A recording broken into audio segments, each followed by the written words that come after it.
Good day guys. So today turo ko sa inyo kung paano bumili ng voucher code gamit ang KLCIS system. So kung saan nakikita niyo disconnected po tayo, wala po tayong internet connection. Yun, wala pong pumapasok na internet, wala po tayong oras.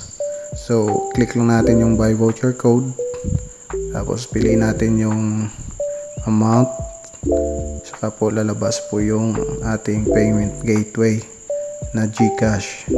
So ilagay lang po natin yung ating contact number, pagkatapos yung OTP, pati yung ating PIN, saka press pay, proceed. Pagkatapos puntahin lang natin na pupunta po ito sa success URL at nandyan na po yung inyong voucher code. Makakatanggap din po kayo ng text message kasama na po yung voucher code na na-generate. Diyan na po, activate mo na sa Peace Wi-Fi portal. Ganun na po ka simple.